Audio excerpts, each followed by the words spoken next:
성전에 들어가셨다가 성전에서 장사하는 사람들을 보고 그들을 쫓아내시며 말씀하시기를 내 아버지의 집은 만민의 기도하는 집이 되기를 하셨는데 너희가 강도의 소굴로 만들었다 말씀하셨습니다. 또한 예수님께서는 이 땅을 떠나가시면서 성령을 보내시고 모든 사람들이 성령 충만을 받고 예루살렘과 온 유대와 땅끝까지 이르러 복음을 전하게 될 것이다 말씀하셨습니다. 이것이 예수님께서 교회를 세우시면서 교회에 주신 명령입니다. 이 두 가지를 좀 생각해 보면 교회를 교회되게 하고 교회가 교회로서의 본분을 다하기 위해서 해야 될 중요한 두 가지 사역은 기도하는 일과 복음을 전하는 일이라는 것을 깨닫게 될 것입니다. 교회가 해야 될 가장 중요한 사역은 기도하는 일과 복음을 전하는 것입니다. 그래서 모이면 기도하고 흩어지면 전도하는 것, 그것이 교회가 해야 될 마땅한 일인 것이지요. 오늘 본문을 통해서도 사도 바울이 이러한 사실을 우리에게 말씀하고 있습니다. 디모데전서 1장은 이단들을 경계하라고 하신 말씀이 주 내용으로 다루어졌습니다. 이제 2장에서는 실제적으로 신앙생활을 어떻게 해야 될 것인가 하는 것들을 구체적으로 설명하는 내용이 나옵니다. 바울이 신앙생활의 실제적인 면을 다루면서 첫 번째로 디모데에게 부탁하는 것은 기도하라는 것입니다. 1절 말씀에 보면 그러므로 내가 첫째로 권하노니 모든 사람을 위하여 간구와 기도와 도구와 감사를 하되 이렇게 말씀하고 있습니다. 성도의 삶에서 혹은 교회가 가정이 무슨 일을 할 때에 먼저 무엇을 하고 나중에 무엇을 할 것인가 하는 우선순위를 정하는 것이 중요합니다. 이러한 것들이 우리의 교회와 가정과 개인의 삶의 성격을 규정하고 방향을 설정하기 때문에 그렇습니다. 바울은 교회가 해야 될 첫 번째 일, 목회자가 성도가 해야 될 첫 번째 일은 기도하는 일이라고 말하고 있는 것을 보게 됩니다. 신앙에 대해서 교훈하는 말 중에 기도보다 앞서지 말라 하는 말이 있습니다. 모든 일들을 기도로부터 시작해야 된다는 뜻입니다. 기도하는 일이 모든 일들에 선행되어야 된다는 것을 교훈하는 것입니다. 여러분 어떤 일을 할 때 기도로부터 시작하고 있습니까? 기도부터 하고 일을 시작해야 합니다. 기도부터 하고 일을 시작하는 것이 중요한 이유는 그래야 모든 일들을 하나님의 뜻을 깨닫고 하나님의 뜻대로 할 수 있기 때문에 그렇습니다. 사람의 욕심이나 세상의 가치관을 따라가지 아니하고 바르게 할 수 있기 때문에 그렇습니다. 기도보다 앞서는 것이 있지 않도록 모든 일들을 기도로부터 시작하는 여러분들이 되시기를 바랍니다. 우리가 신앙적인 일에서 실패하는 대부분은 어떤 일들을 하기에 앞서 진지하게 하나님 앞에 기도하고 하나님께 묻고 하나님의 뜻을 구하고 그 뜻대로 순종하지 않기 때문에 그렇습니다. 그러므로 우리가 어떤 일을 하든지 먼저 하나님 앞에 진지하게 기도하고 하나님의 뜻을 묻고 하나님의 인도를 구하고 하나님의 도우심을 구하는 기도로부터 모든 일들을 할 수 있어야 할 것입니다. 바울은 디모데에게 기도할 것을 당부하면서 모든 사람을 위해서 기도하라 이렇게 말씀하고 있는 것을 보게 됩니다. 기도를 하다 보면요, 기도에도 좀 단계가 있는 것 같습니다. 기도의 가장 초보적이고 첫 번째의 단계는 자기나 자기 가족을 위해서 기도하는 것입니다. 그런 기도를 하는 것도 참 귀한 일입니다. 그러나 신앙이 좀 더 깊어지고 신앙의 단계가 좀 올라가면 자기와 자기 가족을 위해서 기도할 뿐 아니라 교회와 성도들을 위해서도 기도하게 되고 가까운 이웃들을 위해서도 기도하게 됩니다. 그러다가 믿음이 좀 더 깊어지면 교회를 위해서, 나라를 위해서, 민족을 위해서 기도하는 자리까지 나가게 되겠지요. 그러다가 믿음이 아주 성숙해지면 모든 사람들을 위해서 기도하는 자리에까지 나가게 됩니다. 나와 관계 있는 사람뿐 아니라 나와 직접적으로 관계가 없어 보이는 사람들의 일까지, 우리 민족의 문제뿐 아니라 열방과 세계를 위해서 기도하는 자리까지 나가게 되어지는 것이죠. 꼭 다 그런 것은 아니지만은 우리의 기도가 어느 단계에 머물러 있는가 하는 것을 보면 우리의 신앙의 정도가 어느 정도에 머물고 있는가 하는 것들을 짐작할 수 있습니다. 우리가 여전히 초보적인 신앙에 머물러 있고 초보적인 그런 신앙의 단계를 벗어나지 못하면 우리의 기도도 자기와 관계된 것에 집중하는 그런 기도에서 벗어날 수 없을 것입니다. 그러나 우리의 신앙이 점점 더 깊어지면 우리의 기도의 폭이 넓어지고 우리의 기도가 깊어지는 것들을 경험하게 되어질 것입니다. 우리의 신앙의 단계가 성숙해짐으로 우리의 기도의 폭이 넓어지는 은혜가 있게 되어지기를 바랍니다. 여러분의 신앙이 더 깊어져야 여러분의 기도도 더 깊어질 수 있습니다. 여러분의 신앙이 더 풍성해져야 여러분의 기도의 폭도 더 풍성해질 수 있습니다. 하나님은 자기 자신뿐 아니라 모든 사람을 위해서 기도하는 사람의 기도를 사용하십니다. 그런 사람의 기도가 세계를 움직입니다. 저와 여러분들의 기도가 모든 사람들을 품고 하는 기도가 되어서 우리의 능력으로는, 우리의 어떤 것으로는 세계를 움직일 수 없지만 우리의 기도를 통해서 세계를 통치하시고 경영하시는 하나님의 역사를 이루어가므로 여러분의 기도가 세계를 움직이는 기도가 될 수 있기를 바랍니다. 특별히 1절에서 바울은 모든 사람을 위해서 기도하되 간구와 기도와 도구와 감사를 하라 이렇게 말하고 있는 것을 보게 됩니다. 간구라는 것은 일상적인 기도보다 좀 더 깊은 의미가 있습니다. 하나님 앞에 특별하게 구해야 될 이유가 있을 때 그때는 간구해야 됩니다. 또 하나님 앞에 억울한 일을 당하였거나 가슴 속에 풀 수 없는 한이 생겼을 때 하나님께서 그 문제를 해결해 주기 위해서 탄원할 때 그때 간구하는 기도를 드려야 합니다.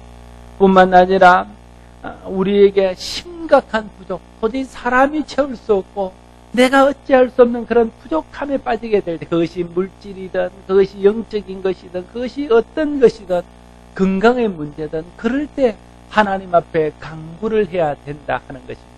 우리가 일상적으로 날마다 하는 기도가 우리에게 필요합니다. 그러나 그런 기도만 가지고는 다 안 됩니다. 때로는 우리가 하나님 앞에 간절한 마음으로 정말 목숨을 내어놓고 기도하는 것 같은 그런 마음으로 하나님 앞에 간구해야 될 때가 있다는 거예요. 늘 우리의 기도가 간구하는 기도가 되기는 어렵지만 정말 특별한 경우에 하나님이 아니고서는 안 되고 하나님의 도우심이 아니면 안 되고 하나님이 이끌어 주시지 않으면 안 되는 그런 상황에 있을 때는 결단하고 하나님 앞에 마음을 정하고 간구하는 기도를 드릴 수 있게 되기를 바랍니다. 하나님 앞에 드리는 간구의 기도가 여러분이 해결할 수 없고 여러분 앞이 안 보이던 문제들을 해결하고 풀어주는 그런 축복이 있게 되어질 것입니다. 또한 간구뿐 아니라 기도하라고 말하고 있습니다. 여기서 사용하는 기도라는 단어는 그야말로 우리가 일상적으로 하는 기도를 말하는 것입니다. 항상 드리는 기도입니다. 여러분, 우리가 기도를 쉬어도 되는 때가 없습니다. 흔히 우리가 기도를 호흡이라 그러잖아. 왜 호흡이라 그럴까요? 쉬면 안 되기 때문에 호흡이라 그러는 것입니다. 기도가 우리를 살리는 것이기 때문에 호흡이라 그러는 것입니다. 여러분, 호흡을 쉬어도 될 때가 있을까요? 그때는 없습니다.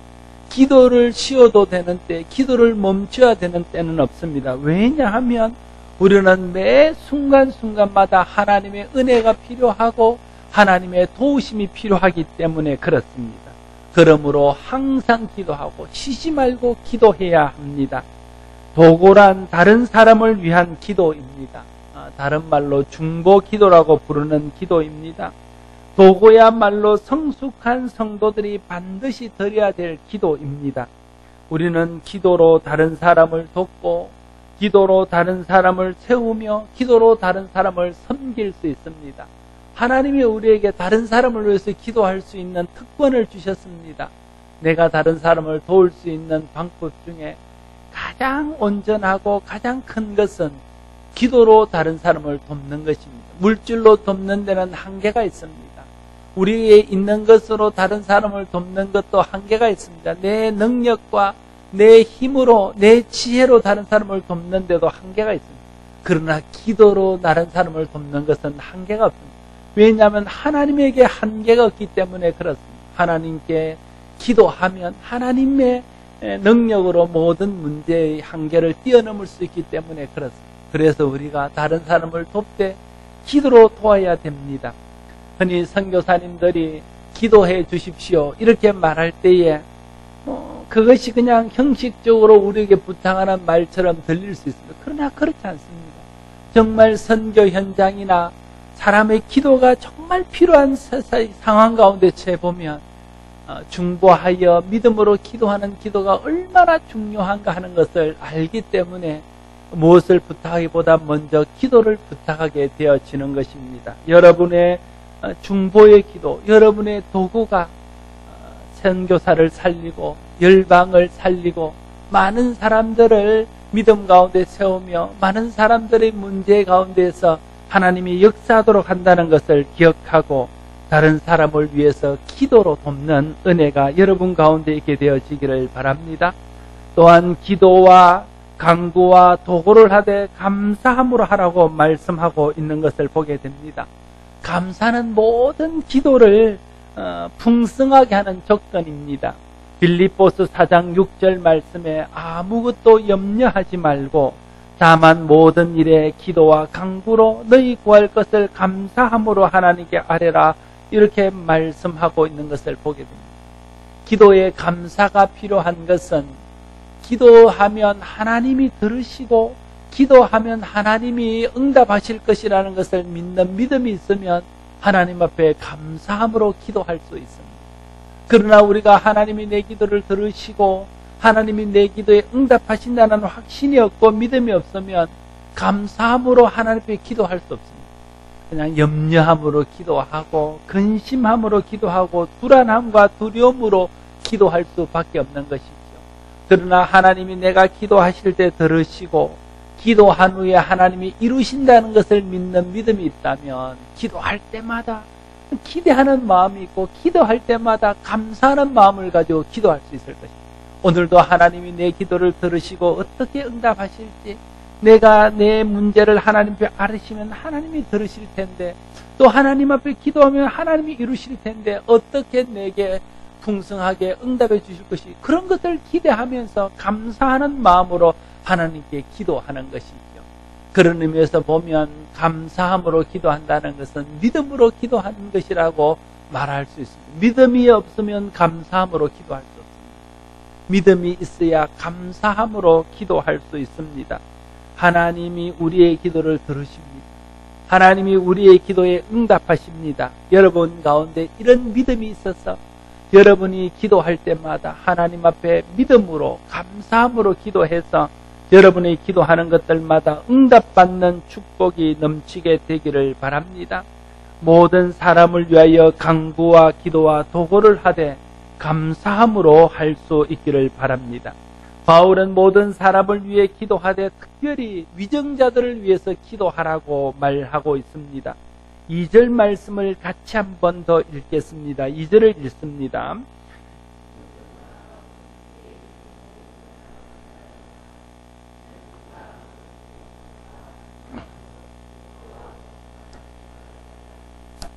우리가 위정자들을 위해서 기도해야 됩니다. 정치하는 사람들을 위해서 기도해야 됩니다.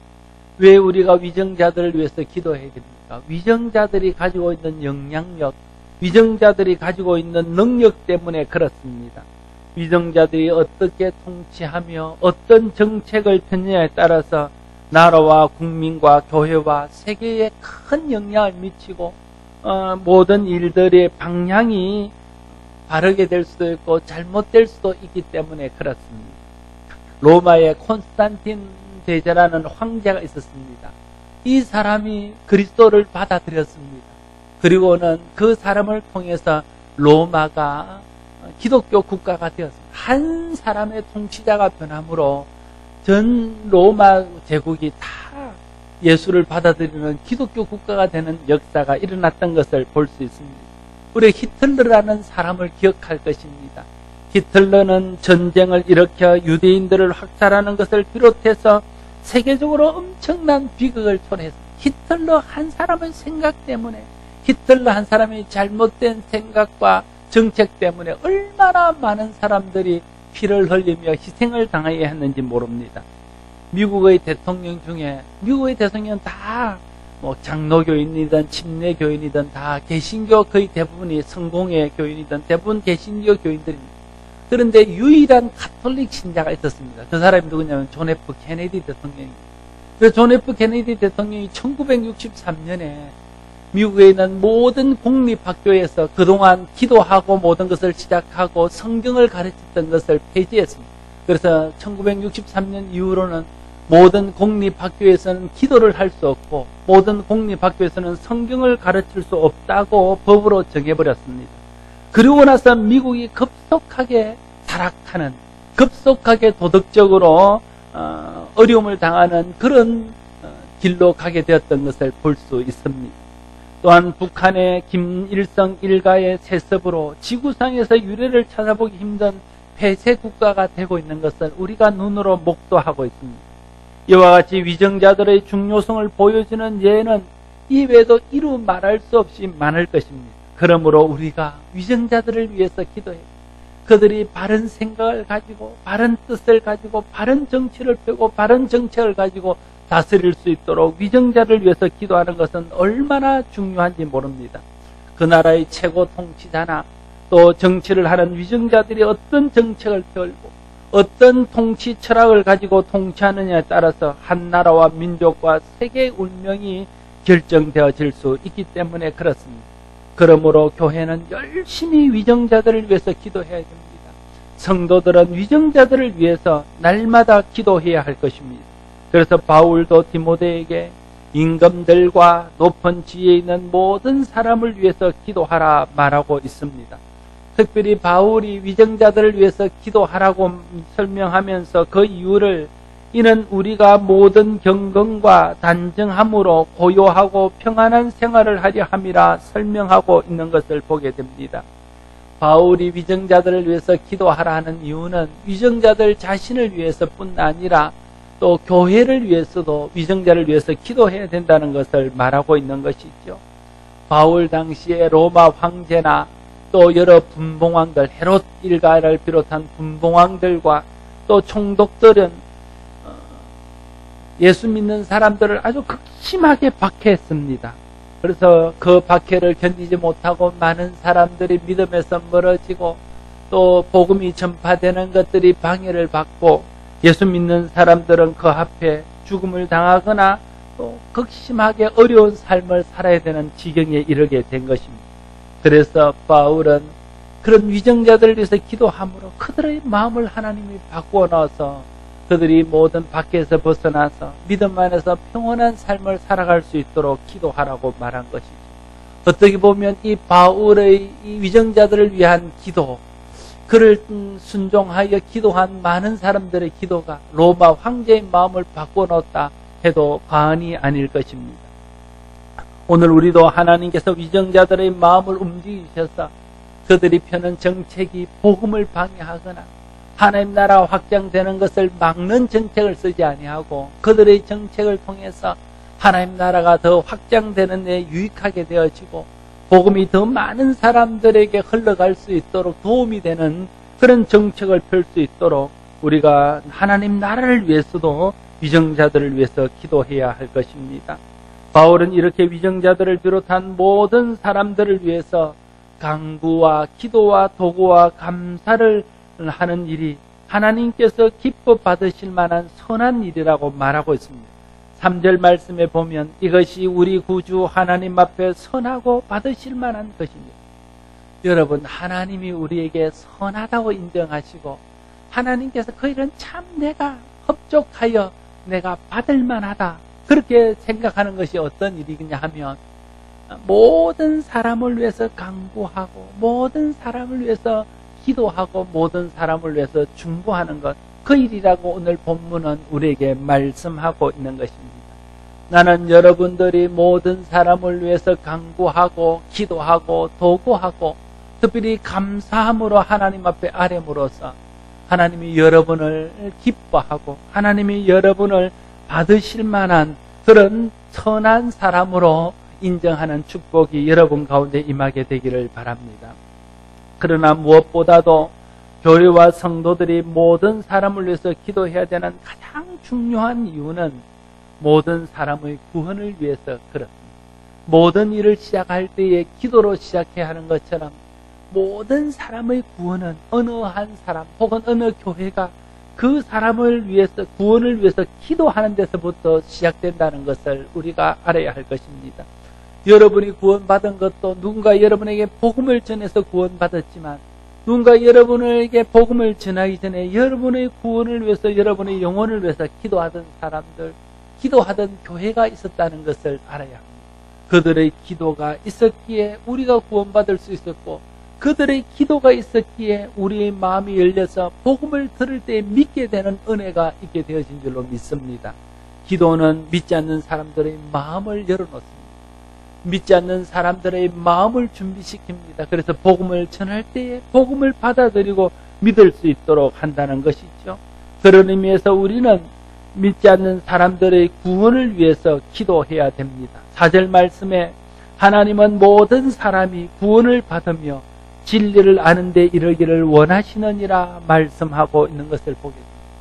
하나님의 소원이 무엇인지를 우리에게 말해주고 있습니다. 하나님의 소원은 모든 사람이 멸망받지 않고 모든 사람이 구원받기를 원하는 것, 그것이 하나님의 소원입니다. 모든 사람에게는 다 구원이 필요합니다. 왜냐하면 모든 사람은 다 죄 아래 태어나서 죄로 인한 저주와 징벌을 받기 때문에 그렇습니다. 이것은 인종이나 성별이나 재산이나 학식에 상관없이 모든 사람의 운명이 다 그렇습니다. 의인은 없나니 하나도 없다고 성경은 말하고 있습니다. 그래서 모든 사람에게 구원이 필요합니다. 그래서 모든 사람의 구원을 위해서 우리가 기도해야 되는 것입니다. 하나님은 이 모든 사람들이 복음을 듣고 예수 그리스도를 믿어서 죄의 저주와 형벌에서 벗어나기를 원합니다. 그래서 우리에게 기도하라고 말씀하십니다. 우리에게 복음을 전하라고 말씀하십니다. 모든 사람들이 구원받기를 원하는 하나님의 마음을 알아서 모든 사람이 구원에 이를 수 있도록 모든 사람들의 영혼 구원을 위해서 기도할 수 있는 우리 모두가 될 수 있기를 바랍니다. 모든 사람이 구원받는 것이 하나님의 뜻인 것을 알아서 모든 사람의 구원을 위해서 기도할 때에 그 기도가 하나님을 기쁘시게 하고 하나님이 받으실 만한 기도가 될 줄로 믿습니다. 우리가 다른 사람을 위해서 기도하는 중 가장 귀하고 가장 시급한 기도의 제목은 그 영혼이 예수를 믿고 죄의 저주에서 벗어나 구원받기를 위해서 기도하는 것입니다. 그래서 모든 사람을 위해서 기도할 것을 권면한 바울은 또한 모든 사람에게 복음을 전할 것을 우리에게 명령하고 있습니다. 5절과 6절 말씀을 다시 한번 같이 읽습니다. 같이 읽겠습니다. 하나님은 한 분이시고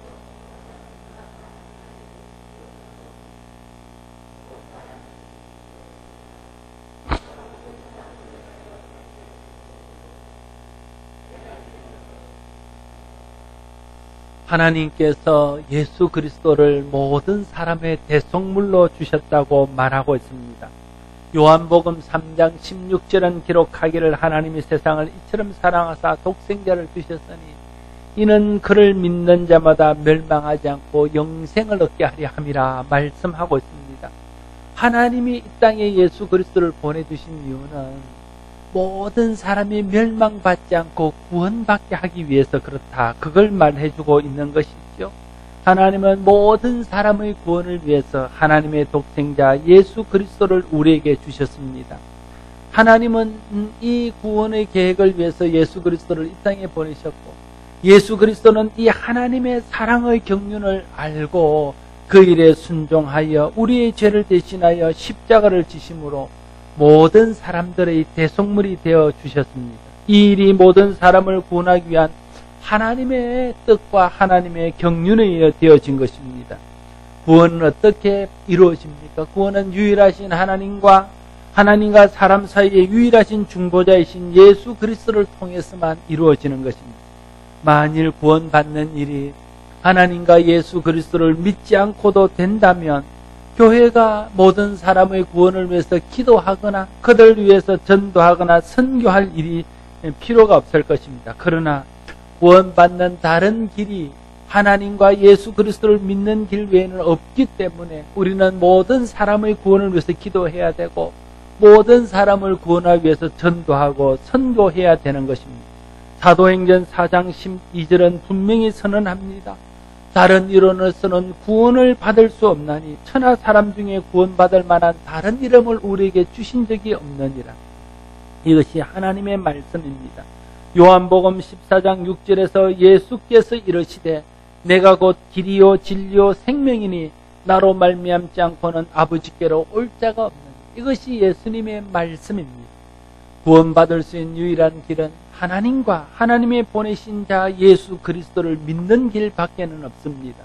그러므로 교회와 성도들은 모든 사람이 유일하신 하나님과 유일한 중보자이신 예수 그리스도를 믿어 구원받을 수 있도록 기도하며 복음을 전해야 할 것입니다.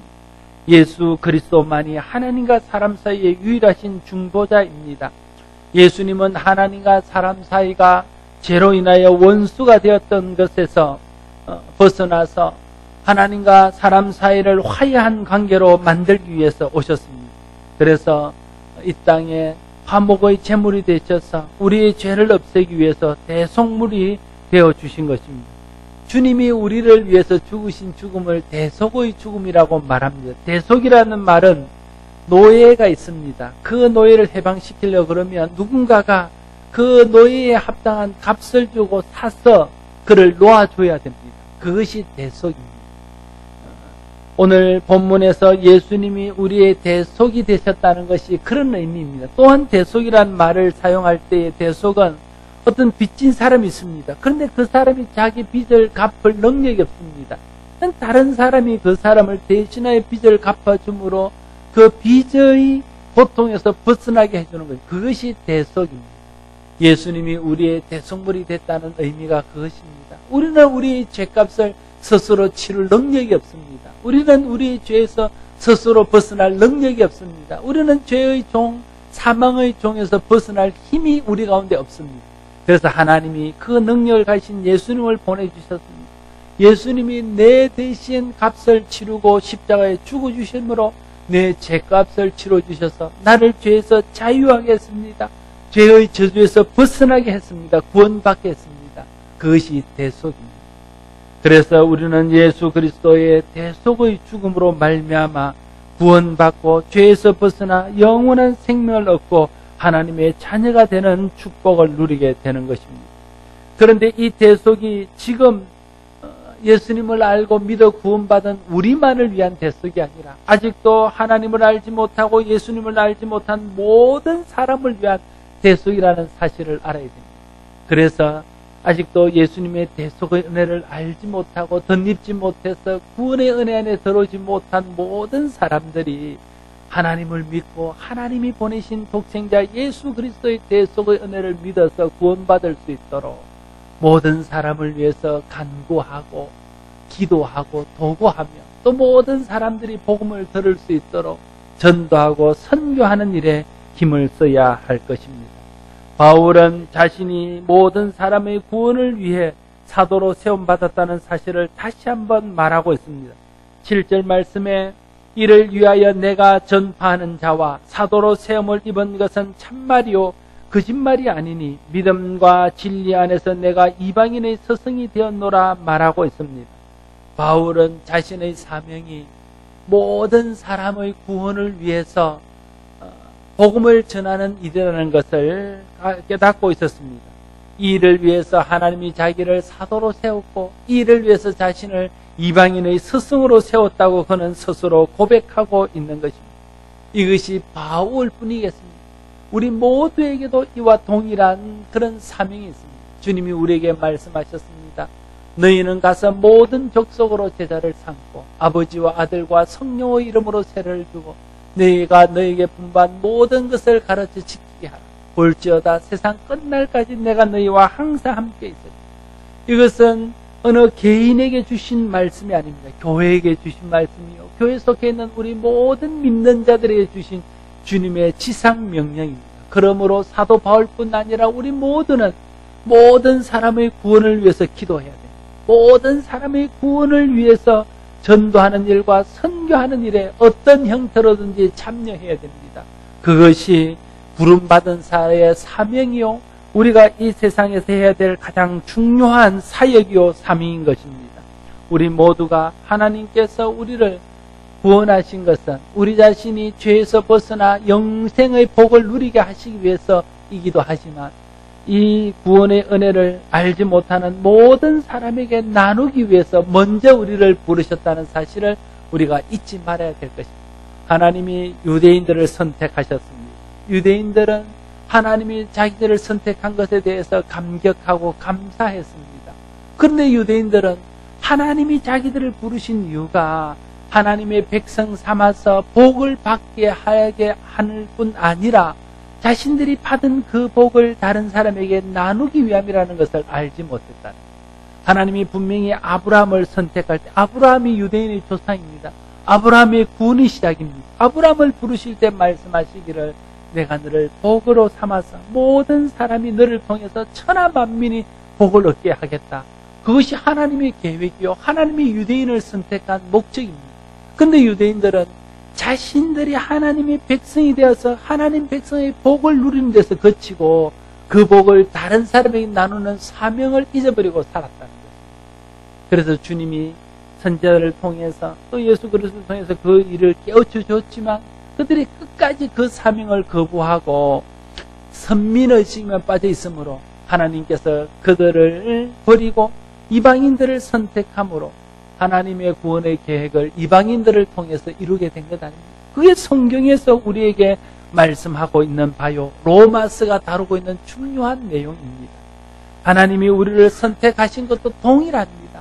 우리를 선택하신 이유는 그냥 우리가 구원받고 구원의 감격 속에 우리만 행복하게 살라고 우리를 선택한 것 아닙니다. 우리가 먼저 구원의 은혜 안에서 행복하기를 원하는 것이 아버지의 마음입니다. 그러나 그 구원의 은혜를 알지 못하는 사람에게 흘려보내고 축복의 통로가 되게 하기 위해서 우리를 구원하셨다는 것을 또한 잊지 말아야 되는 것입니다. 하나님의 구원의 목적은 언제나 이 두 가지가 공존합니다.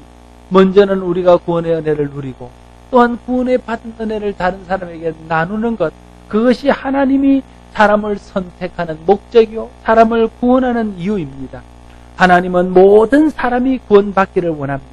그래서 예수 그리스도를 모든 사람의 대속물로 주셨습니다. 누구든지 모든 사람의 대속물이 되어주신 예수 그리스도를 믿으면 구원을 받습니다. 이것이 복음입니다. 그래서 로마서 10장 13절은 약속합니다. 누구든지 주의 이름을 부르는 자는 구원을 얻습니다. 누구든지 주의 이름을 부르는 자는 구원을 얻습니다. 그런데 그 다음 말씀이 이렇습니다. 그러나 전하는 자가 없으면 누가 믿겠냐는 거예요. 그럼 보내는 사람이 없으면 누가 가서 전하겠냐는 거예요. 그러므로 복음을 들고 가는 발이여 그 발이 아름답다 이렇게 말하고 있던 그 로마서에 나오는 말씀입니다. 다시 말하면 우리는 모든 사람이 구원받을 수 있도록 기도하며 그 일을 위해서 사람을 보내며 또 우리가 가서 그 사람에게 복음을 전함으로 그들이 복음을 듣고 믿고 주님의 이름을 부름으로 구원을 받을 수 있도록 도와야 한다는 것입니다. 우리 모두는 이 사실을 모든 사람들에게 알리는 그런 복음의 정인으로 부름받은 사람들입니다. 모든 사람들이 마음을 열어 이 복음을 듣고 믿고 구원받을 수 있도록 우리가 기도하고 복음을 전해야 할 것입니다. 사랑하는 성도 여러분, 기도하는 일과 주 예수 그리스도의 복음을 전하는 일이 교회를 가장 교회답게 하는 일입니다. 성도를 가장 성도답게 하는 일입니다. 이 일을 잘할 때 교회가 부흥하고 하나님의 영광을 드러내게 될 것입니다. 하나님의 뜻이 이루어지고 하나님이 영광 받으실 것입니다.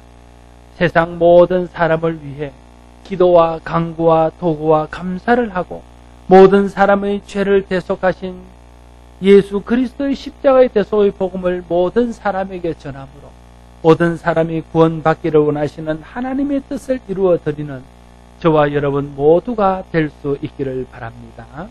기도하겠습니다. 아버지 하나님, 은혜를 감사합니다.